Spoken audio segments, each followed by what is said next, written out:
ওকে, hello guys, আমার কথা কি শোনা যাচ্ছে? জি স্যার। হ্যালো, জি স্যার, শোনা যাইতেছে।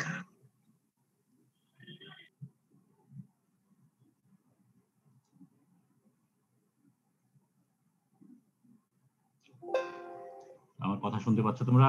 জি স্যার, শোনা যাইতেছে। ওকে, সিয়ার কি আছো? জি স্যার।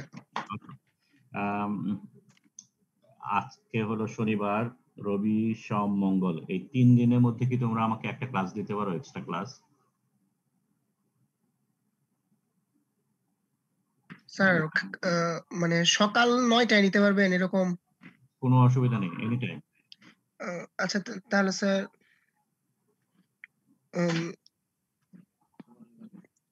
আমাকে আমাকে ক্লাস শেষে জানালেও হবে, কোনো অসুবিধা নেই। আচ্ছা ঠিক আছে স্যার। ঠিক আছে, ঠিক আছে। তাহলে পরে জিনিসটা যেটা হবে যে ক্লাস টেস্ট 1 এর জন্য ম্যাটেরিয়ালটা আমি রেডি শেষ করে দিতে পারবো। আজকে এখন যে ক্লাসটা দেবো সেই ক্লাস রিলেটেড কিছু অঙ্ক আছে, সেই অঙ্কগুলো করতে হবে।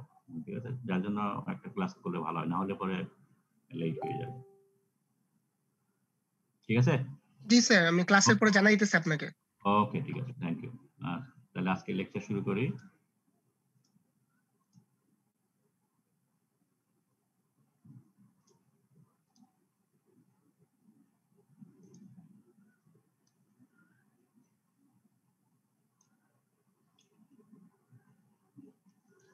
ওকে, তোমরা কি কোনো সাবজেক্টে কাইনেটিক্স এর উপর পড়াশোনা করেছো? কোনো সাবজেক্ট ছিল কি? ফেজ ডায়াগ্রামে অল্প ছিল, ওই যে সিসিটি, টিটিটি ডায়াগ্রাম ওগুলাতে। কেমিক্যাল কাইনেটিক্স ওইটা না, ওইটার সাথে না। না স্যার। কেমিস্ট্রিতে পড়ো নাই কাইনেটিক্স? জি স্যার। আচ্ছা হ্যাঁ, কেমিস্ট্রিতে ছিল কাইনেটিক্স অল্প, একদম প্রথম 1-1 এ। ওকে, এনিওয়ে, এই যদিও কাইনেটিক্সটা মানে আজকে এবং নেক্সট ক্লাস যেগুলো পড়াবো সেটা আমাদের অ্যাকচুয়াল সিলেবাসের পার্ট না, কিন্তু যেহেতু এটা আগে কোনো কোর্সেস ছিল না, যার জন্য এটা আমাদের প্রিভিয়াস টিচার রেজাল্ট পার্টিকুলারলি এটা ইন্ট্রোডিউস করেছিলেন। সো প্রবাবলি আমরা এই নতুন সিলেবাস শুরু হওয়ার আগ পর্যন্ত আমরা এটা কন্টিনিউ করব। ঠিক আছে, তো এটা হলো এই দুইটা ক্লাস তোমাদেরকে একটা জেনারেল ফ্লেভার দেওয়ার জন্য। কাইনেটিক্স, থার্মোডাইনামিক্স তোমরা পড়ো, এবং কাইনেটিক্স নিয়ে খুব একটা পড়াশোনা তোমাদের হয় না। ঠিক আছে, সো আজকে আমরা যেটা দেখবো সেটা হলো মেটালজিক্যাল রিঅ্যাকশনস, যেগুলো তার জেনারেল কাইনেটিক্স এর নেচারটা কেমন, কিছু কাইনেটিক্স এর কিছু ক্যালকুলেশনস আছে কি করে ক্যালকুলেট করে, এবং পার্টিকুলারলি তারপরে আমরা ইন্টারেস্টেড হব যে বিভিন্ন ধরনের মেটালজিক্যাল রিঅ্যাকশন হয়, মেটালজিক্যাল সিস্টেম যেটা আছে সেখানে কেমিক্যাল রিঅ্যাকশন ইম্পর্টেন্ট, এবং সেই রিঅ্যাকশনের কাইনেটিক্স কেমন, কোন রেট ফলো করে, কি মেকানিজমটা কেমন হয়, টাইমের সাথে কত ডিগ্রি কনভার্সন হয়, এই সমস্ত জিনিসগুলো হিসাব করা ইম্পর্টেন্ট একটা ইস্যু, পার্টিকুলারলি মেটালজিক্যাল প্রসেসের জন্য। ঠিক আছে, তো এই জন্য জাস্ট একটা ফ্লেভার দেওয়ার জন্য তোমাদের এই ক্লাসটা আমরা নিচ্ছি। কেমিস্ট্রি যদি পড়ে থাকো, ভেরি গুড। এবং আমরা যেটা আজকে আলাপ করব একদম very briefly. So today's lecture outcomes যেটা দাঁড়াচ্ছে সেটা হলো আমরা general kinetics of metallurgical reactions তোমাদের পড়ানো হবে। You will be able to understand hopefully, and you'll be able to explain the characteristic features of the rate process. And then activation energy, will define it. You'll be able to define it, activation energy, and then you'll be able to explain its importance during a transformation, particularly in a thermally activated process. And you'll be able to express reaction rate of a thermally activated process using Arrhenius equation. Arrhenius equation তোমরা হয়তো already জানো. And you'll be able to determine the rate laws, different kind of calculations involved for empirical and semi-empirical, particularly kinetics method. Okay, so these are the lecture outcomes. Let's start. So general kinetics of metallurgical reactions, আমরা এটা আমরা বলছি এগুলো briefly highlight করব, and then আমরা যখন still making এর kinetics পড়ব তখন এটাকে রিফার করব।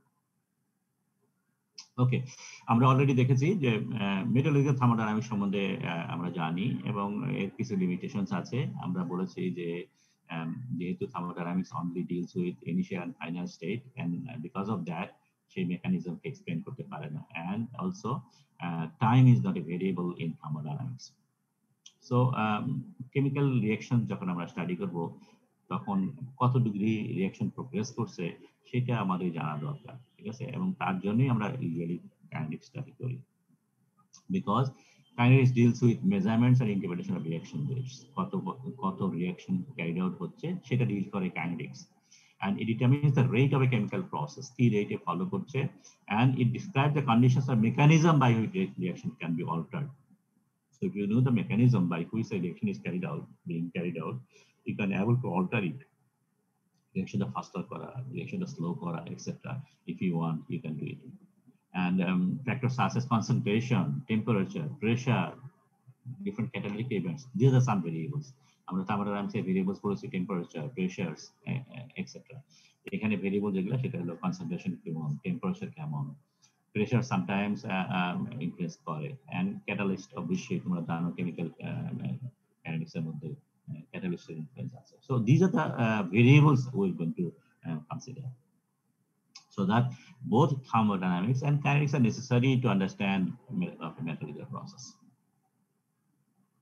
Okay, so rate process, many different way rate phenomena carried out হয় বিভিন্ন এক্সাম্পলে আর বিভিন্ন সিচুয়েশনে বিভিন্ন ধরনের রেট প্রসেস থাকে। ফর এক্সাম্পল আমাদের নর্মাল একটা হোমোজিনিয়াস কেমিক্যাল রিঅ্যাকশন যদি হয়, হোমোজিনিয়াস বলতে মিন করছি ফর এক্সাম্পল একটা গ্যাস সাথে আরেকটা গ্যাসের রিঅ্যাকশন হচ্ছে, আরেকটা গ্যাস জেনারেট করছে, সো প্রোডাক্ট স্পেসিস এবং রিঅ্যাক্টিং স্পেসিস সেম। অথবা আরেকটা হতে পারে যদি হেটেরোজেনাস রিঅ্যাকশন হয়, ফর এক্সাম্পল প্রোডাক্টের সাথে সরি একটা গ্যাসের সাথে রিঅ্যাকশন হচ্ছে, carbon plus okay oxygen is equal two carbon dioxide, so একটা সলিড প্লাস একটা গ্যাস মিলে আরেকটা গ্যাস ফর্ম করছে। সো এই ধরনের হেটেরোজেনাস রিঅ্যাকশনের জন্য এক ধরনের রিঅ্যাকশন রেট হয়। মাস ট্রান্সফার যেটা হচ্ছে অ্যাটমিক আর মলিকুলার, সো গ্যাসের মধ্যে মাস মলিকুলার লেভেল মুভ করে। যদি স্টিলের মধ্যে মনে করো, স্টিলের মধ্যে আমরা বলছি স্টিলের উপরে স্ল্যাগ লেয়ার থাকে, নিচে থাকে স্টিল, সো এখান থেকে অক্সিজেন মুভ করে, সেটা অ্যাটমিক লেভেলে মুভ করে, কার্বন মুভ করে, অর এলিমেন্ট মুভমেন্ট যেগুলো হয় সবগুলো অ্যাটমিক লেভেলে মুভ করে। ভিসকাস ফ্লো, ফর এক্সাম্পল যদি আমরা লেটস সে পলিমার নিয়ে কনসার্ন হই, পলিমারের ভিসকাস ফ্লো একটা important issue. Thermal electrical conduction যেখানে আয়নিক মুভমেন্ট হয়। সো বিভিন্ন ধরনের সিচুয়েশনের মধ্যে এই rate phenomena or rate mechanism যেটা সেটা টোটালি ডিফারেন্ট হয়ে থাকে। সো আমরা একটা ওয়াইড স্পেকট্রামে আমরা এই ধরনের সিচুয়েশন গুলো দেখি। তো যেটাই আমরা করি না কেন, যে একটা পার্টিকুলার প্রসেস, একটা পার্টিকুলার রেট প্রসেসের মধ্যে এই তিন ধরনের একটা ফিচার্স আমরা অবজার্ভ করি। একটা হলো there must be the driving force, এখানে থার্মোডাইনামিক্স রোল প্লে করছে, অর্থাৎ according to thermodynamics there must be a driving force for change, ঠিক আছে? এবং এই ড্রাইভিং ফোর্স থার্মোডাইনামিক্স আমরা জানি ড্রাইভিং অলওয়েজ মেজার করি in terms of energy. So free energy change হইতে হবে অথবা ফ্রি এনার্জি চেঞ্জ নেগেটিভ হইতে হবে, ঠিক আছে? এটাই হলো আমাদের ড্রাইভিং ফোর্স।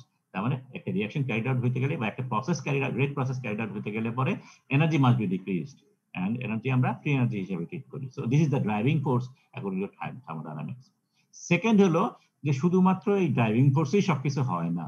তোমাদের মনে আছে কিনা এলিংহাম ডায়াগ্রামের মধ্যে ওয়াই অ্যাক্সিস যেটা, সেটা হলো ফ্রি এনার্জি চেঞ্জ, যত নিচে যাব ফ্রি এনার্জি চেঞ্জ তত নেগেটিভ হয়। মানে উপর দিকে যে লাইনগুলো যেগুলো আছে সেগুলো ফ্রি এনার্জি চেঞ্জ খুবই কম, তার মানে অল্প এনার্জি দিলে পরেই আমরা রিঅ্যাকশন, যেমন lead of probably lead plus oxygen is equal to lead oxide, মনে হয় এই লাইনটা একদম টপে আছে। তার মানে হলো কি, যে মনে করো রুম টেম্পারেচারে লেড অক্সিডাইজ হয়ে যাচ্ছে, অথবা lead oxide plus carbon is equal to lead plus carbon monoxide, এই রিঅ্যাকশন গুলা। কিন্তু থার্মোডাইনামিক্স বলে এটা রিঅ্যাকশনটা ফিজিবল, কিন্তু প্র্যাকটিক্যালি ইট নেভার হ্যাপেন, কারণ there is an energy barrier, তার মানে some energy you must give to the system so that the reaction can continue. So this is the energy barrier. So transformation to a more stable state will only occur if sufficient energy is supplied to overcome this energy barrier. Okay, so negative energy or the driving force is no guarantee itself for this transformation. And third, there must be a reaction mechanism. কোনো একটা mechanism এর মধ্যে reaction carried out, although the mechanism may change with time to time as the time progress, অথবা extent of reaction carried out, একটা certain percentage of reaction carried out এর পরে mechanism totally change হয়ে যাচ্ছে, সেটাও হতে পারে। So বেসিক্যালি তাহলে এই তিনটা জিনিস থাকতে হবে, বা একটা রেট প্রসেসের মধ্যে আমরা তিনটা জিনিসকে লোকেট করতে পারি যার কারণে রেট প্রসেস গুলো ভ্যারি করে। There must be an energy barrier, there must be a driving force, there must have an energy barrier to overcome, and there must be a reaction mechanism. Okay, reaction rate is the rate at which the chemical reaction progresses. Okay, simple thing. ঠিক আছে, এটা আমরা বিভিন্ন ভাবে calculate করতে পারি। এমন হতে পারে যে কত পার্সেন্ট প্রোডাক্ট ফর্ম করলো সেটা বলতে পারি, অথবা বলতে পারি কত পার্সেন্ট রিঅ্যাক্ট্যান্ট চেঞ্জ হলো, কনজিউমড হলো সেটা বলতে পারি।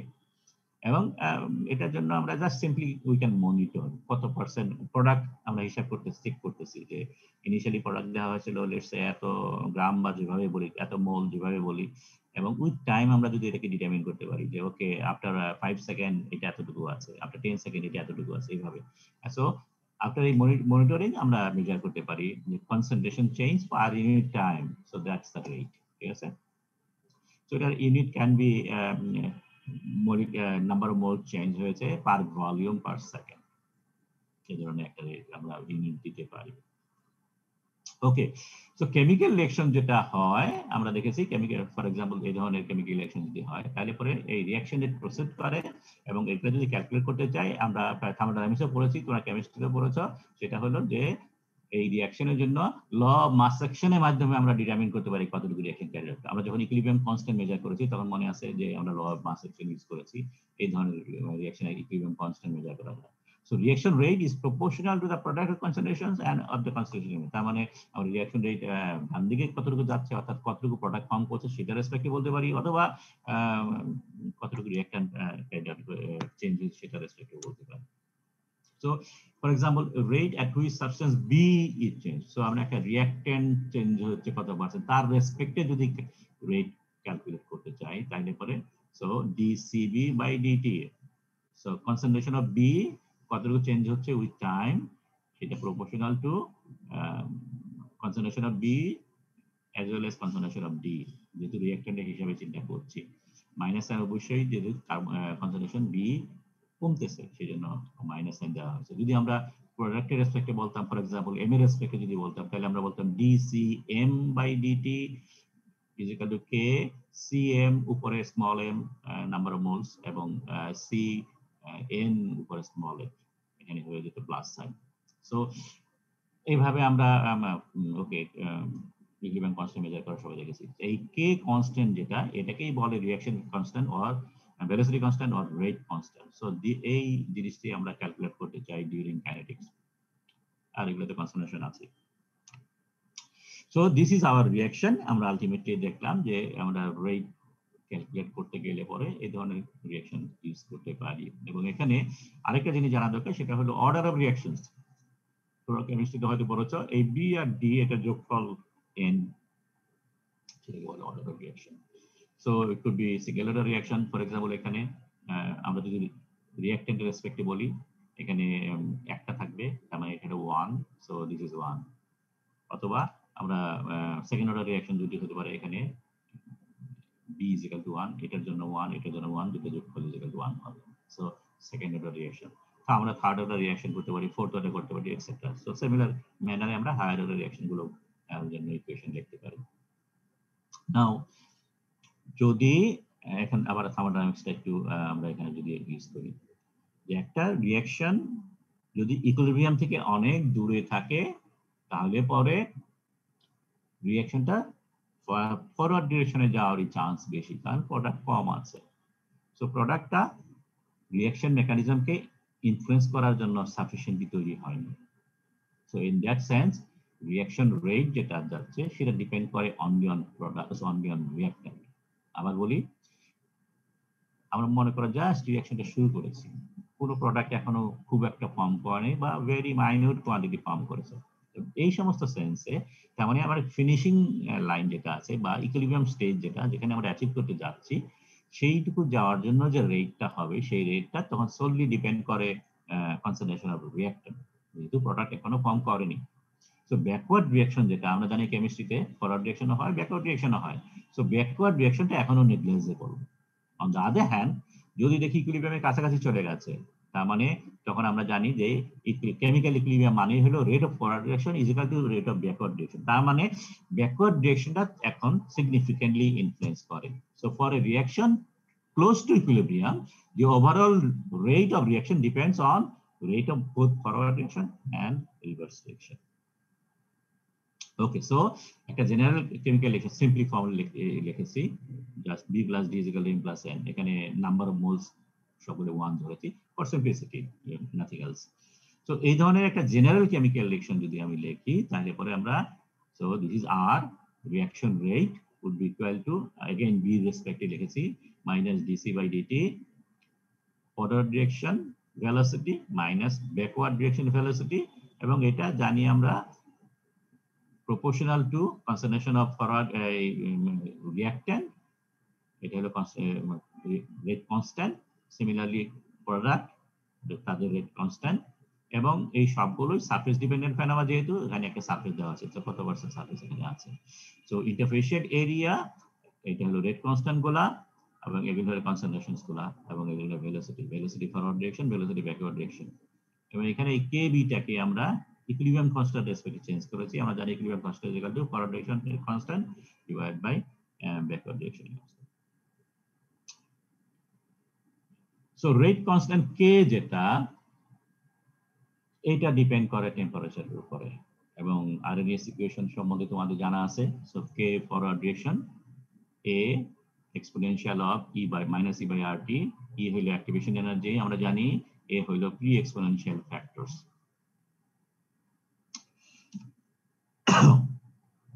তাহলে একটু আগে আমরা যেটা দেখলাম যে 1 নম্বর, এই রেট গুলো অবভিয়াসলি টেম্পারেচার ডিপেন্ডেন্ট, এখানে টেম্পারেচার আছে। তারপরেও আমরা দেখেছি যে ইকুইলিব্রিয়াম থেকে কত দূরে আছে তার উপরেও ডিপেন্ড করে। সো আমরা এই যে ফর্মুলার মধ্যে ব্যাকওয়ার্ড ডিরেকশনটা ইনক্লুড করব কিনা, সেটাও ডিপেন্ড করে ইকুইলিব্রিয়াম স্টেজ থেকে কত দূরে আছে। সো এই সমস্ত কারণেই সাধারণত রিঅ্যাকশন রেটটা অলওয়েজ এক্সপেরিমেন্টালি ডিটারমিন করা হয়, ফর্মুলা দিয়ে মেজার করা যায় না, because we don't know when the reaction is happening, অর্থাৎ এটা ইকুইলিব্রিয়াম স্টেজ থেকে কত দূরে আছে। সো এই সমস্ত কারণে আমরা যেটা বলছি যে এই কে ভ্যালুটা সাধারণত এক্সপেরিমেন্টালি ডিটারমিন করে, এবং এক্সপেরিমেন্ট ডিটারমিন করার পরে আলটিমেটলি কিভাবে ডিটারমিন করি, একটু আগে আমরা আলাপ করেছি যে আমরা কোনো একটা রিঅ্যাকট্যান্টকে ফলো করব এবং কনসেন্ট্রেশন কিভাবে চেঞ্জ হচ্ছে সেটা মেজার করব, এবং কনসেন্ট্রেশন চেঞ্জটা আমরা পার্সেন্টেজ হিসাব করতে পারি, ওয়েট মেজার করে করতে পারি, মোলে মেজার করা ডিফিকাল্ট, সুতরাং মোল যদি কেমিস্ট্রিটা হিসাব করে, কিন্তু আমরা মেটালজিস্টরা সাধারণত পার্সেন্টেজ দিয়ে কমফোর্টেবল ফিল করি। So for example carbon oxidation কতটুকু হচ্ছে সেটা যদি মেজার করতে চাই, তাহলে লেটস সে 5.5% রিঅ্যাকশন হয়েছে, তো চেঞ্জ হয়েছে 0.5% carbon per hour. So this is the very simplistic way to determine the reaction rate or rate constant. Now activation energy, you know that reaction kinetics এর মধ্যে বা pollution theory যেগুলো পড়েছো কেমিস্ট্রিতে পড়েছো, সেখানে আছে যে এই রিঅ্যাকশন যখন চলে তখন অল অ্যাটমস একসাথে রিঅ্যাকশনে পার্টিসিপেট করে না, সবাই একসাথে ট্রান্সফরমেশন হয় না, কারণ আমাদের মনে আছে যে একটা এনার্জি ব্যারিয়ার আছে এবং সাফিসিয়েন্ট কাইনেটিক এনার্জি তাকে গেইন করতে হবে। So reactant and products coexist throughout the transformation, এবং কিছু কিছু প্রোডাক্ট কিছু এলিমেন্ট গুলো, সরি অ্যাটম বা মলিকুল যেটাই বলি, at any instant only small fraction of available particle participate in the reaction process, because তাদের এই only small fraction of atomer মধ্যে they get acquire sufficient kinetic energy to overcome the barrier of this energy line যেটা আমরা বলেছি। So জিনিসটা এরকম। So initially তাদের this is the ground state যদি আমরা চিন্তা করি, this is the final energy state. So একটা ড্রাইভিং ফোর্স লাগে আমরা বলেছি, সো একটা ড্রাইভিং ফোর্সের মাধ্যমে সে কিছু দূর এনার্জি গেইন করেছে, সো বাকিটুকু এনার্জি গেইন করলে পরে রিঅ্যাকশনটা কনভার্ট হচ্ছে, রিঅ্যাকশন ক্যারিড আউট হচ্ছে। সো দিস ইজ দ্য এইটুকু হলো free energy driving force delta জি, এবং এই বাকিটুকু যে এনার্জি আছে সেটাকেই বলে activation free energy. So this is the energy barrier. এই এনার্জি ব্যারিয়ারটা যদি ওভারকাম করে তাহলে পরেই এই ট্রানজিশন স্টেটে যাবে এবং আলটিমেটলি রিঅ্যাকশনটা ক্যারিড আউট হবে। So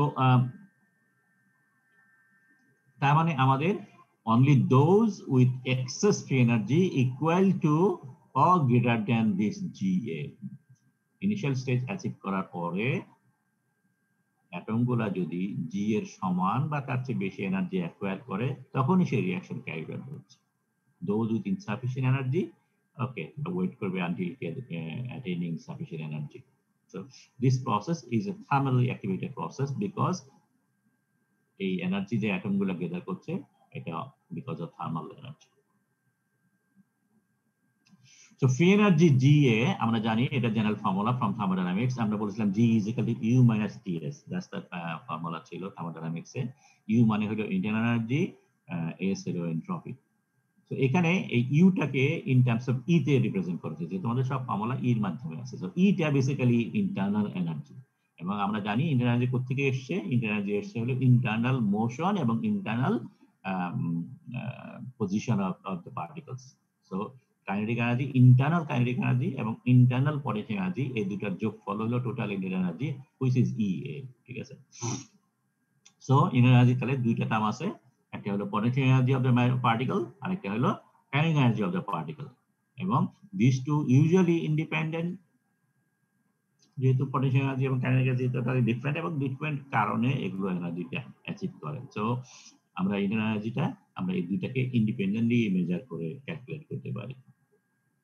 Okay, the requirements that atom must have a free energy is equal to GA before it can participate. তাহলে আমাদের দুইটা কন্ডিশন আছে। একটা কন্ডিশন হলো atom must have a sufficient kinetic energy at least equal to EA হতে পারে, যদি potential energy না থাকে, or entropy requirements ও তার থাকতে হবে। entropy আমরা তোমাদের কোথায় পড়েছো, মিক্সচারে সানরাইজের মিক্সচারে পড়েছো। বিভিন্ন ধরনের মিক্সিং হতে পারে, র্যান্ডম মিক্সিং হয়, প্রিফারেন্সিয়াল মিক্সিং হয়, এবং তার জন্য একটা এন্ট্রপি চেঞ্জ যদি ভ্যারি করে। সো দুইটা কন্ডিশন ই ফর্মুলাতে আমরা বলেছি E minus TS, G is equal two E minus TS, তার মানে তাকে ই কন্ডিশনটা ফুলফিল করতে হবে এবং এস এর কন্ডিশনটা ফুলফিল করতে হবে। And either of these is a necessary condition but not sufficient condition. So E fulfill করলো, that is not a sufficient condition. শুধু E fulfill করলে হবে না, S ও ফুলফিল করতে হবে। On the other hand, যদি free energy change G যদি fulfil করে, তার মানে দুইটা ফুলফিল করার মাধ্যমে এটা ফুলফিল হবে। G ফুলফিল করলেই sufficient condition অ্যাচিভ করেছে। Okay, rate of a thermally activated process. Now let us measure the rate. তাহলে রেট অফ মেজার করার জন্য আরেকটু জিনিসটা বুঝি। ফর্মুলাটা যদি ডিরাইভ করতে গেলে পরে আমাদের তিনটা জিনিস মনে রাখতে হবে। সরি, একটু অন করতে পারি। হ্যালো হ্যালো হ্যালো হ্যালো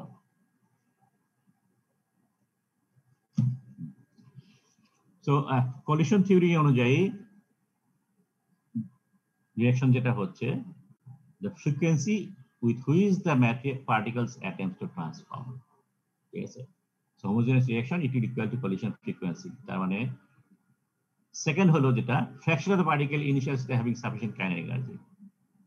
তার মানে এক নম্বর হলো the frequency একটা সাফিসিয়েন্ট এনার্জি গ্যাদার করার জন্য, এবং দুই নম্বর হলো যে এই যে রিঅ্যাকশনটা ক্যারিড আউট হচ্ছে probability of acquiring this frequency or this kinetic energy। Kinetic energy যদি সাফিসিয়েন্টলি গ্যাদার করে এই ফ্র্যাকশন অফ পার্টিকেল, তাহলে পরে তারা অ্যাটেম্প করবে to transform. So this is the frequency of transformation, এবং পার্টিকেল এই এনার্জিটা গ্যাদার করে তার প্রবাবিলিটি কত। সো এই তিনটার উপর ডিপেন্ড করতেছে, একটা হলো প্রবাবিলিটি, একটা হলো ফ্রিকোয়েন্সি, একটা হলো এনার্জি। তো এই তিনটাকে যদি আমি একসাথে করি তাহলে রেট ইজ প্রপোর্শনাল টু অথবা অর ইকুয়াল টু, যেটাই বলি না কেন, যে এটা হলো প্রবাবিলিটির সাথে রিলেটেড, ফ্রিকোয়েন্সির সাথে রিলেটেড, এবং এই আমাদের যে এনার্জি পার্ট যেটা আছে সেটা রিলেটেড। তো এই যে এখানে এখানে এখানে দেখো শুধু ই আছে, এনার্জি আছে এবং টেম্পারেচার আছে।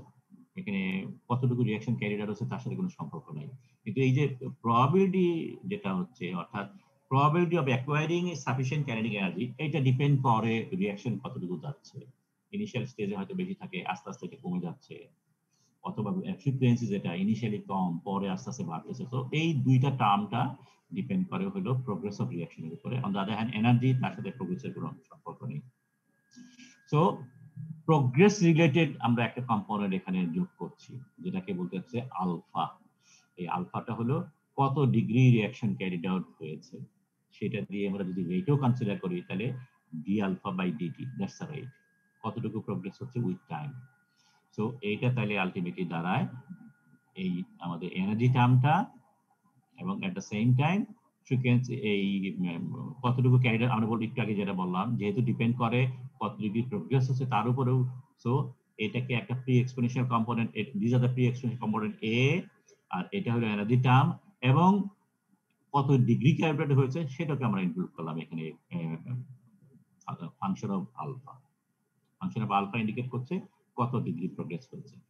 So at any given temperature for fixed value of E যদি হয়, তাহলে এটাও কনস্ট্যান্ট, তাহলে এটাও কনস্ট্যান্ট হয়ে গেল সবকিছু এট এ গিভেন টেম্পারেচার। সো এটা ফিক্সড, এটা ফিক্সড, তাহলে পুরো জিনিসটা ফিক্সড হয়ে গেল। এটাকে যদি কে দিয়ে রিপ্রেজেন্ট করি, তাহলে পরে change in alpha would be equal to একটা কনস্ট্যান্ট বাই কত ডিগ্রি ক্যারিটা হয়েছে, ফাংশন অফ আলফা। সো এই কেটা হলো আমাদের রেসপন্স। তাহলে একটা রিঅ্যাকশন রেট যদি আমরা ক্যালকুলেট করতে চাই, তাহলে রেট কনস্ট্যান্টের সাথে আমাদের কত ডিগ্রি ক্যারিটা হয়েছে তার একটা ইকুয়েশন লাগবে। ওকে, তো এখানে কি এটা আমরা দেখেছি যে এই ফর্মুলা আমাদের স্যার আলফাটা কি ছিল এখানে? আলফাটা হলো কত পার্সেন্ট রিঅ্যাকশন হয়, ঠিক আছে। আপনারা এখানে বলেছি degree of reaction, degree of reaction কতটুকু ডিগ্রি রিঅ্যাকশন ক্যারিড আউট হয়েছে, এটাকে পার্সেন্টেজে বলতে পারি অথবা ফ্যাক্টরে বলতে পারি। ওকে, 5% রিঅ্যাকশন ক্যারিড আউট হয়েছে, আলফা ইজ ইকুয়াল টু 0.05, সেরকম। তাহলে পরে এখানে তাহলে আর এই যে ফাইনালি যে reaction change in reaction rate যেটা আমরা বলতেছি, তাহলে দুইটা ফ্যাক্টর উপর ডিপেন্ড করতেছে। একটা হলো কে এর উপরে, একটা হলো আলফার উপরে। আলফা তো আমরা বলতেছি কত ডিগ্রি ক্যারিড হয় তার সাথে সরাসরি রিলেটেড, কিন্তু কে এর সাথে আর কোনো সম্পর্ক নেই, কে এর সাথে ডিগ্রি অফ রিঅ্যাকশনের কোনো সম্পর্ক নেই, কে শুধু ডিপেন্ড করে টেম্পারেচারের উপরে এন্ড এনার্জির উপরে। সো এর সাথে রেটের কোনো সম্পর্ক নেই। ওকে, তো এই রিঅ্যাকশনটাই এখানে দেখো, খেয়াল করো এখানে কি দেওয়া আছে, ই এনার্জি টার্ম, কে এই কেটা কি, এটা হলো বোলসম্যান কনস্ট্যান্ট, এটা হলো টেম্পারেচার। তো আমরা নরমালি বোলসম্যান কনস্ট্যান্টটা ইউজ না করে ইউনিভার্সাল গ্যাস কনস্ট্যান্ট আর বেশি ইউজ করি। সো এটাকে just modified by using R, এবং this is the our familiar equation, this is the called Arrhenius law. তাইলে rate constant is equal to একটা pre exponential factor A exponential of E by R T. So R এর রেসপেক্টে আমরা নিলাম। ওকে, so এই যে RNase ল যেটা বললাম, সেটা নানান ধরনের ইকুয়েশন, বিভিন্ন ধরনের ইকুয়েশন এটা ফলো করে, এবং এটাকে কেমিক্যালিও ভেরি ওয়েল ইকুয়েশন, মানে কেমিক্যালি না বলে প্র্যাকটিক্যালি একটা এক্সপেরিমেন্টাল ডেটা কালেক্ট করেও আমরা দেখেছি যে এই ইকুয়েশনটা খুব ওয়াইডলি ফলো করে, ঠিক আছে। So reasonable first expression, most process follow this Arrhenius law. তো এই আরএনএস লটা যদি একটু আরেকটু ডিটেইল আলাপ করি, তাহলে আমরা এখানে কি দেখতে পাচ্ছি, সেটা হলো Arrhenius law K is equal to A exponential E by RT minus সহ, এটাকে লন যদি নেই, তাহলে ln K ln A plus minus E by R 1/t। So এটাকে যদি ওয়াই ধরি লন কে, 1/t যদি এক্স ধরি, এবং তাইলে যদি একটা আমরা এটাকে প্লট করি, তাহলে Y is equal to M X plus c, so straight line, so this is the straight line, ঠিক আছে। তো এই স্ট্রেট লাইনটাকে যদি আমরা ক্যারেক্টারাইজ করি, কয়েকটা জিনিস, একটা হলো the temperature sensitivity of the reaction rate is more pronounced at lower temperature, আর মানে হলো লোয়ার টেম্পারেচার 1/t যেহেতু, সেদিকে টেম্পারেচার কম। সো এখানে খেয়াল করো, এটা আছে মনে করো 8 বা 9, এটা হয় যদি 18 ধরি, সো ডাবল হচ্ছে, সো রিঅ্যাকশন রেট ডাবল হচ্ছে, টেম্পারেচার চেঞ্জ কত হচ্ছে 370 থেকে 463, अराउंड 90 ডিগ্রি। সো কম টেম্পারেচার যখন থাকে একটা রিঅ্যাকশন ক্যারিড আউট সময়, সিস্টেমে টেম্পারেচার যদি কম থাকে, তাহলে রিঅ্যাকশন রেট ডাবল করতে গেলে পরে কম টেম্পারেচারের মধ্যে এই জিনিসটা হয়। সো এখানে দেখা যাচ্ছে 90 ডিগ্রি টেম্পারেচার চেঞ্জ করলে পরে রিঅ্যাকশন ডাবল হচ্ছে। On the other hand high টেম্পারেচারে যদি রিঅ্যাকশনটা ক্যারিড আউট হয়, এখানে খেয়াল করো, এখানে কে ইজ ইকুয়াল টু 100, এখানে K is equal to 200, so double হয়েছে, টেম্পারেচার চেঞ্জ করতে লেগেছে এখানে 1000 degree. So high temperature, the figure shows that doubling the reaction rate at 370 degree requires a temperature increment of only 90 degree, whereas doubling the reaction rate at 1000 degree requires a temperature increment of 1000 degree. তার মানে লো টেম্পারেচারে reaction rate ফাস্টার করতে গেলে পরে কম temperature দিলেই চলে, higher temperature reaction carry out করতে গেলে পরে বেশি টেম্পারেচার দিতে হয় রিঅ্যাকশন রেট বেশি ক্যারি আউট করার জন্য। Okay, magnitude of activation energy dominates as the reaction rate. এখানে দুইটা লাইন দেখানো হয়েছে। ই যদি হাই হয় স্লোপটা অনেক ফাস্টার, হায়ার স্লোপ হয়। সো ফর হায়ার ই, যাদের ই বেশি লাগে তাদের লাইন এরকম হয়, যাদের ই কম তাদের স্লোপটা এরকম। তো ম্যাগনিটিউড অফ অ্যাক্টিভেশন এনার্জি যেটা ডমিনেটস দ্য রিঅ্যাকশন রেট। ঠিক আছে, reaction with high activation energy আর ভেরি টেম্পারেচার সেন্সিটিভ।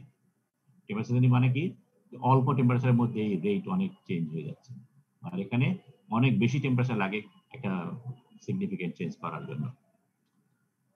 থার্ড হলো pre exponential factor has little effect on temperature for any given line.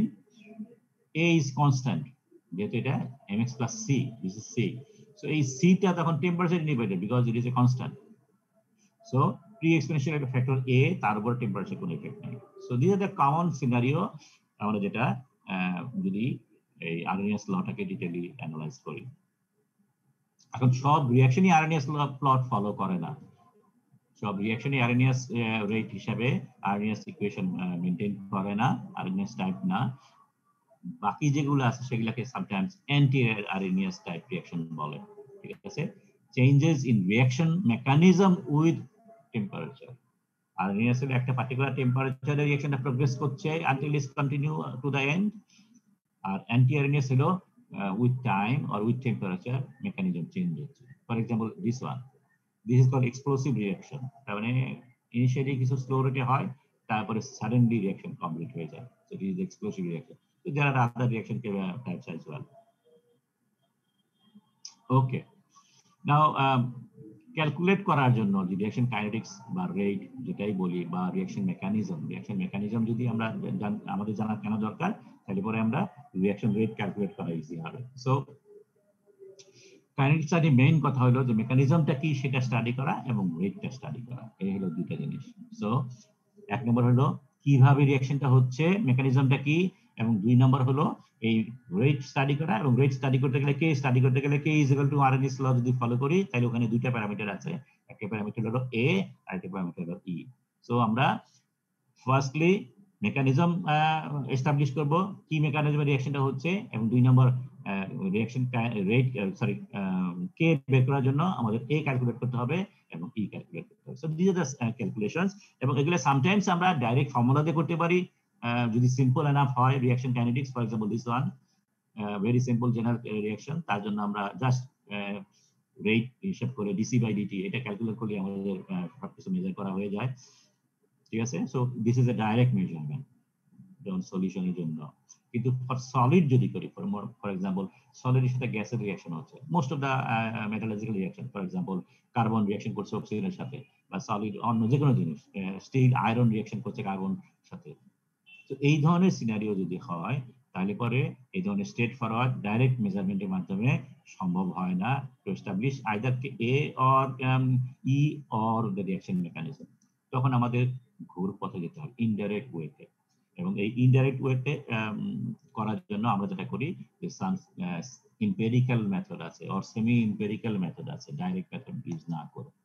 By the way, direct method করতে গেলে পরে আমরা তো কনসেন্ট্রেশনের চেঞ্জ মেজার করলাম, কনসেন্ট্রেশন ছাড়া অন্যভাবেও মেজার করা যেতে পারে। ফর এক্সাম্পল ওয়েট পার্সেন্টেজ, এটা কনসেন্ট্রেশন বলেছি, ভলিউম দিয়েও করতে পারি, ইভেন অন্য একটা প্যারামিটারে করতে পারি, আমরা ডাইমেনশনাল চেঞ্জও ক্যালকুলেট করতে পারি। তো একটা রেক্টেঙ্গুলার ব্লক আমরা রিঅ্যাকশন করছে, তো রেক্টেঙ্গুলার ব্লকে ডাইমেনশন মেজার করলাম, এবং ডাইমেনশন মেজার চেঞ্জ হচ্ছে, তার উপর বেস করে আমরা কনসেন্ট্রেশনের চেঞ্জ বা ফর্মুলার মধ্যে আমরা চেঞ্জটা বসে। So there are many way we can measure the change directly. Indirectly করতে গেলে পরে দুইটা মেথড আছে, একটাকে বলে ডিটারমিনেশন অফ হাফ লাইফ, আর একটা বলে determination of degree of reduction or conversion, কত পার্সেন্ট আলফা। সো আইদার আমরা আলফা দিয়ে মেজার করতে পারি অথবা হাফ লাইফ ক্যালকুলেট করে মেজার করতে পারি। হাফ লাইফ তোমরা ফিজিক্সে পড়েছো, ফর এক্সাম্পল রেডিওঅ্যাক্টিভ ডিকে, সেখানে তোমরা এটা করেছো। তো এখানে জাস্ট ওইটাকে যদি আরেকটু আলাপ করি, আলফা তার মানে হলো স্পিড অফ রিঅ্যাকশন, কত সময় লেগেছে কনসেন্ট্রেশন অর্ধেক হতে। ঠিক আছে, রিঅ্যাকট্যান্ট যতটুকু ছিল তার 50% প্রোডাক্ট হয়েছে, এইটা করতে কত সময় লাগে সেটাকে বলে হাফ লাইফ। ঠিক আছে, তো তাইলে পরে আমরা যদি ইকুয়েশনটা যদি দেখি, DC by DT is equal to KC, just first order রিঅ্যাকশনের জন্য যদি করি, মাইনাস সাইন, তার মানে রিঅ্যাকট্যান্ট চেঞ্জ হচ্ছে। এখন তাহলে এটাকে ইন্টিগ্রেট করব হাফ লাইফ ক্যালকুলেট করার জন্য, তবে টাইম 0 থেকে হাফ লাইফ পর্যন্ত, এবং এই হাফ লাইফ সময়ের মধ্যে কনসেন্ট্রেশন অর্ধেক হবে। সো এটাকে আমরা ইন্ডিকেট করছি, সিটাকে এদিকে নিয়ে আসলাম, ডিটি কে ওদিকে নিয়ে আসলাম। সো ডিসি বাই সি এটাকে ইন্ডিকেট করলে লন আসবে, ঠিক আছে, লনের C naught by 2 by C naught final minus initial. আর এখানে কে ডিটি ক্যালকুলেট করলে পরে আসবে কে টি2 মাইনাস টি1 is equal to 0, so K T আসবে।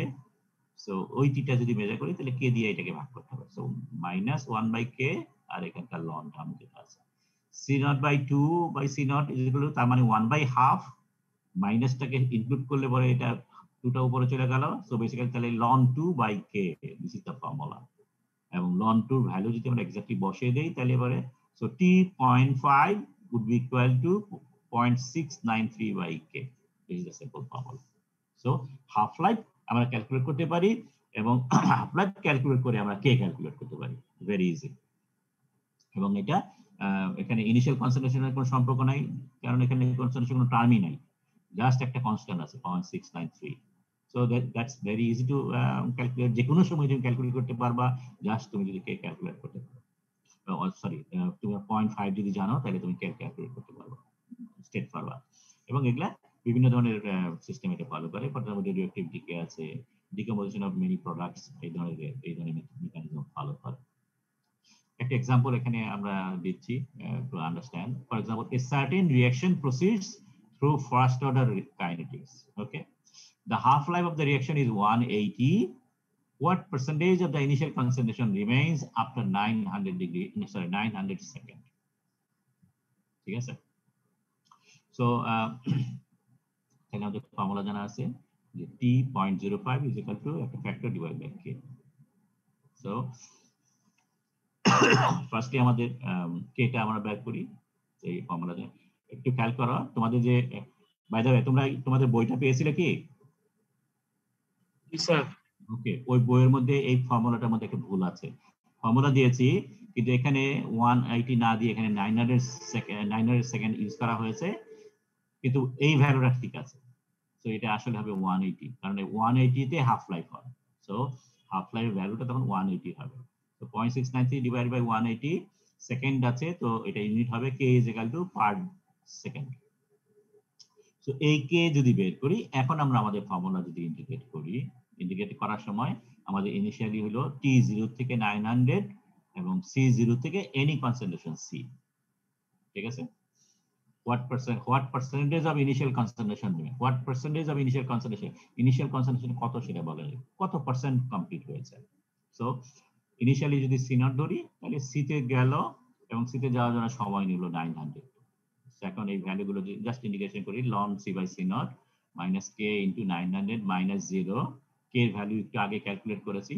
সো এটা C by C naught হলো exponential of k 900 minus k 900 minus k 900, second কাটা গেল, so ultimately constant. So C by C naught is equal to 0.0312। So এটাকে পার্সেন্টেজে নিলে পরে আমরা বলতে পারি যে ইনিশিয়ালের 3.12% অফ ইনিশিয়াল কনসেন্ট্রেশন প্রোডাক্টে কনভার্ট হয়েছে 900 সেকেন্ডের পরে। So this is how half life principle can be used to determine the k value or degree of conversion after a certain period of time. আরেকটা আলফা দিয়ে যেটা ডিনোট করে সেটা হলো ডিগ্রি অফ কনভার্সন কতটুকু হয়েছে, সেটাকে আমরা আলফা বলি। সো আলফার ফর্মুলা যেটা, সেটা হলো alpha is equal to C naught by C naught minus C alpha, sorry C infinity. C infinity হলো concentration of reactant after infinite time of reaction, C naught হলো initial এবং C হলো at a given time, after a given time C. So there is the basic formula. Normally আমরা ধরে নেই concentration of reactant after infinite time, সেটাকে usually 0 হিসেবে treat করি। So এটা যদি 0 হয় তাহলে আলফা সিম্পলিফাইড ফর্মে যেটা দাঁড়ায় সেটা হলো আলফা ইজ ইকুয়াল টু, এটা 1 হয়ে গেল C নট বাই C, অথবা এটাকে যদি আরো মোটিভ সিম্পলিফাই করি C is equal to C naught 1 minus alpha. So that's the simplified form এ আলফার সাথে কনসেন্ট্রেশনের একটা রিলেশন আপনার এই টাইম t। এটাকে একটা জেনারেলাইজ ফর্মে যদি লিখি, চেঞ্জ ইন আলফা ভ্যালু যদি কুইক টাইম করি, এখানে n দেওয়া হয়েছে জেনারেলাইজ করার জন্য, So d alpha by dt is equal to k c naught to the power n 1 minus alpha to the power n by c naught. এবং k constant, এটা constant, এই দুইটা মিলে একটা k prime দেওয়া হয় এবং 1 minus alpha to the power n. So that's the general formula of change in degree of conversion with time, d alpha by dt. ঠিক আছে? So k prime টা sometimes আমরা just prime টা ignore করি, এটা k ধরি, কিন্তু খেয়াল করো এই k prime আর এই k totally different. এটা হলো temperature rate constant depends on temperature, এবং এটা হলো another constant, এটা আলফার সাথে রিলেটেড। যেহেতু আমরা এখানে আলফাটাকে ইন্ট্রোডিউস করেছি এই ইকুয়েশনে, এই ইকুয়েশনের কনস্ট্যান্ট হলো কে, যেখানে আলফা আছে। ওকে, সো ডিফারেনশিয়াল ফর্মে যেটা ছিল d alpha by dt is equal to k prime 1 minus alpha by to the power n, এবং এটা ইন্ডিকেটেড ফর্ম হলো alpha is equal to kt, simplified ফর্মে। ঠিক আছে? So alpha is equal to kt, and first order reaction যদি হয় d alpha by dt k c naught n 1 minus alpha, so n is equal to 1 হচ্ছে, তাহলে c naught কাটা যাচ্ছে, k থাকলো 1 minus alpha হচ্ছে, so d alpha by dt is equal to k 1 minus alpha. So এটাকে indication করলে পরে আমরা পাই ln 1 minus alpha into k. So that is the simplest form for first order reaction. This is the general form first order রিঅ্যাকশনের জন্য minus লন 1 minus alpha by kt। আমরা বিভিন্ন অর্ডারে পরে দেখব, যখন নেক্সট ক্লাসটা করব তখন এটা দেখব। So this is the simplified form. যদি মানে অর্ডার অফ রিঅ্যাকশন যদি বেশি হয়, হায়ার অর্ডার রিঅ্যাকশন হয়, তখন এই ফর্মটা চেঞ্জ হয়ে যায়, তখন এই আলফা শুধু আলফা থাকে না, আলফার জন্য একটা ফাংশন চলে আসে, এবং এই ফাংশন আসার কারণে জি আলফা, তার মানে একটা ফাংশন অফ আলফা। সো এই function of alpha is equal to kt হয়, শুধু alpha is equal to kt হয় না, ফাংশন অফ আলফা একটা কমপ্লেক্স ফাংশন, এটাও একটা ফাংশন অফ আলফা, কিন্তু এখানে আরো কমপ্লেক্স ফর্মে আসে। সো তাহলে জিনিসটা যেটা দাঁড়ালো, এটাকে ডিফারেন্সিয়েট করলে পরে উইথ টি যদি ডিফারেন্সিয়েট করি, তাহলে জি প্রাইম আলফা হয় ডি আলফা বাই ডিটি, তার মানে দুইবার জি কে প্রথমে ডিফারেন্সিয়েট করলাম, তারপর আলফা কে ডিফারেন্সিয়েট করলাম। তো জি প্রাইম আলফা হলো D alpha by DT is equal to K, so D alpha by DT is equal to K by G prime alpha, এবং 1 বাই জি প্রাইম আলফা কে F alpha হিসেবে generalise করলাম, so K into alpha, function of alpha. সো এইটাই হলো আমাদের higher order রিঅ্যাকশনের জন্য ডিফারেনশিয়াল ফর্ম। এটা হলো ফার্স্ট অর্ডার রিঅ্যাকশনের ডিফারেনশিয়াল ফর্ম। খেয়াল করো, ফার্স্ট অর্ডার রিঅ্যাকশনের জন্য এখানে জাস্ট 1 মাইনাস আলফা আছে, এটা খুব একটা ফাংশন হিসেবে আমরা ট্রিট করতে পারি না, just alpha is equal 0.5, so K ডান পাশে টার্মটা আসতেছে 0.5 কে, কিন্তু এখানে একটা ইকুয়েশন আছে। ঠিক আছে? ইকুয়েশনটা আসে কেন? Higher order reaction is complex reaction. So এই হলো মনে হয় লাস্টলি এখানে যদি খেয়াল করি, so advantage of using alpha, so প্রথম মেথড যে হাফ লাইফের মেথড থেকে এইটার একটা অ্যাডভান্টেজটা হলো, so this is our general reaction, alpha হলো ডাইমেনশনলেস, যেহেতু আমরা বলছি কত পার্সেন্ট কনভার্সন হচ্ছে, so degree of conversion, so it's a ratio, so এটা কোনো ইউনিট নাই, তাহলে k যেটা আছে rate constant, k is equal to alpha by t, t মানে হলো পার সেকেন্ড। ঠিক আছে? সো k ডাইমেনশন সবসময় পার সেকেন্ডে আসতেছে, অর্ডার অফ রিঅ্যাকশন যাই হোক না কেন, এটার মেকানিজম যাই হোক না কেন, এবং one can use a variety of parameters to express the progress of reactions, যেহেতু 1 by t আছে, তো এটা ভেরি সিম্পলিস্টিক ফর্মে থাকে। সো আমরা একটু আগেও দেখেছি আমরা অনেকগুলো প্যারামিটার ইউজ করে এটাকে ক্যালকুলেট করতে পারি। So this is all about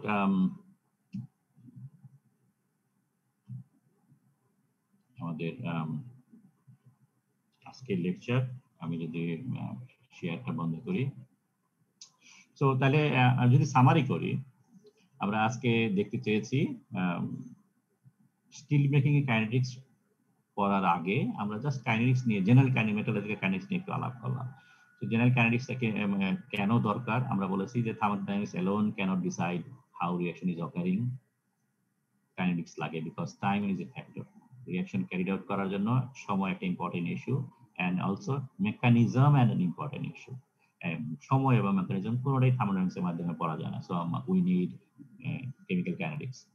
এবং এই কাইনেটিক্স এর মধ্যে আমরা যেটা মেইনলি ডিল করি সেটা হলো মেকানিজমটা কেমন হয়ে থাকে এবং রেটটা কেমন হচ্ছে, এবং রেটটা বিভিন্নভাবে মেজার করা যায়, আমরা সেটা দেখলাম।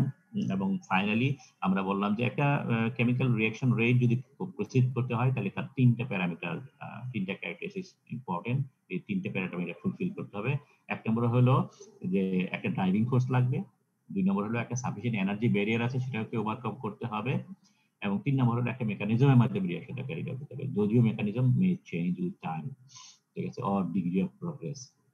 এবং এই রেটটা ক্যালকুলেট করার জন্য আমরা বিভিন্ন ফর্মুলা হিসাব করলাম। রিঅ্যাকশন রেট একটা বললাম যেটা কে দিয়ে রিপ্রেজেন্ট করে, এবং মোস্ট সিম্পলিস্টিক ওয়েতে রিপ্রেজেন্ট করা কে হলো একটা আরএনএস ইকুয়েশনের মাধ্যমে, এবং আরএনএস ইকুয়েশন আমরা প্লট করে দেখালাম তার বিভিন্ন ক্যারেক্টারিস্টিক, যে ই ভ্যালু যেটা আছে সেটা with time with temperature E value can change, যদিও এ ইজ কনস্ট্যান্ট।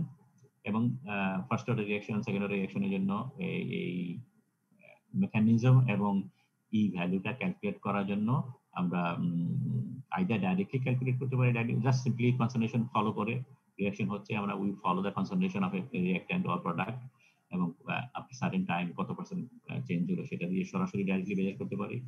এগুলা সিম্পল সিস্টেমের মধ্যে যেন ফলো, ফর এক্সাম্পল সলিউশনে এটা ক্যালকুলেট করা ইজি। কিন্তু যখন আমাদের সিস্টেমটা কমপ্লেক্স হয়ে যায়, ফর এক্সাম্পল সলিডের সাথে গ্যাসের রিঅ্যাকশন হচ্ছে, সলিডের সাথে লিকুইডের রিঅ্যাকশন হচ্ছে, এই সমস্ত ক্ষেত্রে আমরা ডাইরেক্টলি মেজার করতে পারি না। তখন আমরা যেটা some sort of semi empirical method or empirical method, empirical formula use করে আমরা করি। এবং দুইটা মেথড কমনলি ইউজ করা হয়, একটা হলো by using half life, principle of half life, আর একটা হলো by using a certain factor known as alpha, degree of progress কতটুকু হচ্ছে, and it is a dimensionless. So এই দুইটা মেথডের মাধ্যমে আমরা reaction rate or reaction mechanism বের করতে পারি। Alpha method can be relatively easy to determine because it dimensionless, so it has the calculation become very simple. So reaction kinetics তুমি যে অর্ডারে হোক না কেন reaction kinetics k is equal to not kinetics, reaction rate k is equal to 1/second. So very simple to calculate. So this is all about today's class. Any questions? Sir Arrhenius লর মধ্যে এটা ওই যে temperature সেন্সিটিভিটির কথা বলা হয়েছিল না, ওই যে মানে পরে মানে টেম্পারেচার কমে যদি রিঅ্যাকশনটা হয় তখন হলো মানে অল্প টেম্পারেচার বাড়াইলে বাড়তেছে, এটা কি স্যার এক্সপেরিমেন্টাল ডাটা নাকি? আরএনএস ইকুয়েশনটা all experiment data facts support করে, ঠিক আছে। তো এই জন্য সামটাইমস এটাকে আরএনএস ল বলে, ঠিক আছে। আরএনএস ইকুয়েশন না বলে আরএনএস ল বলে, because it is supported by experimental evidence. Sir half life ক্যালকুলেশনের সময় ওইখানে ফার্স্ট অর্ডার রিঅ্যাকশন বলছিল, মানে হাফ লাইফ ক্যালকুলেশনে অর্ডারে কোনো কি মানে ইমপ্যাক্ট আছে রিঅ্যাকশনের? ইকুয়েশনটা তুমি যেটা ইন্টিগ্রেশন করতেছো ওই ইকুয়েশন চেঞ্জ হয়ে যাবে। জি স্যার, বুঝতে পারছি। বাই ডিটি করলাম না, ডিসি বাই ডিটি যেটা কে কেটি বললাম, তাই না। ডিসি বাই ডিটিটা দেখুন এখানে তো একটা পাওয়ার চলে আসবে। জি স্যার, বুঝতে পারছি। ওকে, তোমরা কি ডিসাইড করতে পেরেছো কবে কর? না হলে পরে আমাকে এসএমএস এর মাধ্যমে আজকেই জানাই দেবে। আর সোমবার 12টায় কি আপনার টাইম হবে? সোমবার 12টায়, শনি দাঁড়াও, রবি সোম, আর না সোমবার 12টায় হবে না, কারণ আমার 11টা থেকে 1টা পর্যন্ত ক্লাস আছে। কি মঙ্গলবার দিন ক্লাস নিতে পারবেন? হ্যাঁ আচ্ছা, মঙ্গলবার দিন স্যার 9টায়। Fine, no problem, no problem. ঠিক আছে। তোমার কি 10টায় ক্লাস আছে? জি স্যার, 10টায় ক্লাস আছে। অঙ্ক করাবো তো, অঙ্ক বুঝতে গেলে পরে একটু সময় লাগে, সেই জন্য 1.5 ঘন্টা দিতে পারলে ভালো হতো। এবার তো ল্যাব বেশি আর কি, 4টা, ওই কারণে 4 দিন আর কি এমনি বুক হয়ে থাকে। আচ্ছা ঠিক আছে, যতটা পারি শেষ করার চেষ্টা করবো, ঠিক আছে। অঙ্কগুলো অনেক বড় বড় অঙ্ক, অ্যাটলিস্ট একটা অঙ্ক তোমাদের বোঝানো দরকার যাতে করে করতে পারো। ওকে, যতটা পারি, ঠিক আছে। মঙ্গলবার সকাল 9টায়, তাই তো? জি স্যার। ওকে, তুমি কাইন্ডলি তাইলে পরে এখানে যে মানে অঙ্কগুলো করানোর চেষ্টা করবো, এই জাস্ট যেখানে শেষ করেছি তারপরে থেকে অনেকগুলো এক্সাম্পল করে দেওয়া আছে। হ্যাঁ, তুমি একটু দেখে এসো, at the same time calculator খাতাপত্র সামনে রাখো, তাহলে যাতে বুঝতে সুবিধা হয়। Okay ji sir. শেষ করি তাহলে।